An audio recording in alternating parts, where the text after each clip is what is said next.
Hi guys, good morning and welcome back once again to the EdWord. I'm your host Eddie, and in today's video I will be discussing what I thought of the surprisingly emotional first part of the two-part season finale for Star Wars: The Bad Batch. Now, before I go on, of course, please be warned, spoilers are to follow. This is a spoiler-filled review, so if you're not caught up on The Bad Batch by this episode, you do not want to keep watching or listening, as I will be discussing spoilers.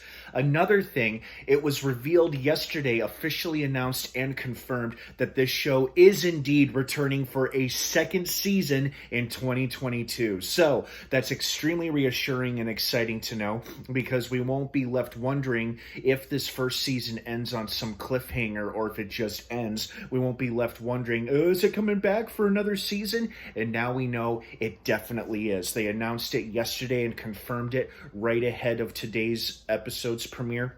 And obviously ahead of next week's episode, which will serve as the second part and conclusion to this overall season finale. So that's extremely exciting to know, and I'm very happy to hear that, because I was wondering if this was just going to be a one-off show or just a one-season show. But no, the way that this episode went, and I'm sure how the next episode will go, they're setting us up for more stories in the future. So, yay. All right, so now that that's out of the way, let's get to the episode. Surprisingly emotional. It turns out Crosshair isn't as heartless or cold as we all thought he was, because he made it quite clear, without actually saying the words, "you hurt me," he actually made it quite clear how hurt and betrayed he was and felt when the Bad Batch left him behind on Kamino. And then an even bigger twist and mindfuck was that he had actually had his inhibitor chip removed a while ago. Now, was that before this show even premiered or aired? Or was it during the season at some point and it happened off screen and we just didn't see it? We don't know. But he claims that his inhibitor chip was removed, and I don't see why he would lie about that. So he probably has had it removed, and everything he's been doing this whole season has probably been of his own free will and choice, like choosing to work and serve for the Empire. Although it sounds like he was a lot more forgiving than the Bad Batch was when he said, "I'm going to give you what you didn't give me," which was a chance to like prove yourselves or something. Was pretty cool how he took out his own batch of death troopers. I liked that. It showed me that Crosshair wasn't beyond saving or beyond redemption. That's what I got, the impression I got from this entire episode, actually, or at least from when the scene starting in the training arena.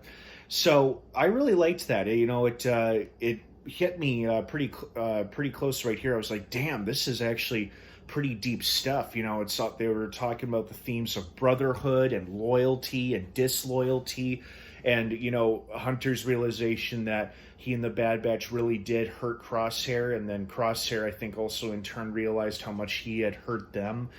And but now that they're reunited, they can all escape together, and it seems like the Empire has done away with Crosshair, because it sounds like whether Crosshair was going to remain loyal or not, they were probably going to eliminate him anyway.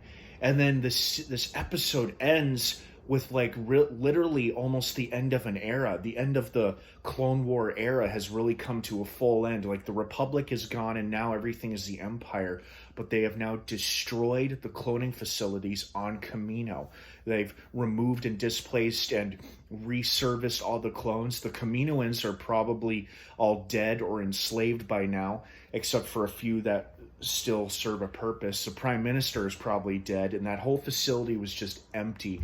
And then they destroyed it all without a second thought. You know, it's like they're putting an end to the cloning process, and it's really marks a physical end to not only the Clone Wars era, but just to the cloning era in general. Even before the Clone Wars happened, they were just making all these clones from Jango. So that was pretty shocking to see. I didn't think it was going to end like that. I thought they had escaped without incident. Well, not really without incident, but without the Empire bringing down the whole facility. But that's how it ended. So second part in the final episode of season 1 drops next week. So we'll see if these guys manage to escape the destruction in Rebel, and hopefully they will. And maybe they'll bring Crosshair back into the fold as well. Who knows? But entertaining episode, quite a good episode. This might have been one of their best episodes of this season. So what did you guys think? Because I really enjoyed it a lot. Let me know what you think down below in the comments section. Are you excited for next week's season finale? Are you happy that the show's coming back for a second season? I sure as hell am. Thanks for watching. Have an awesome rest of your weekend if I don't see you. And don't forget to subscribe to this channel for more Star Wars content. All right, guys, take care. And of course, until next time, may the Force be with you.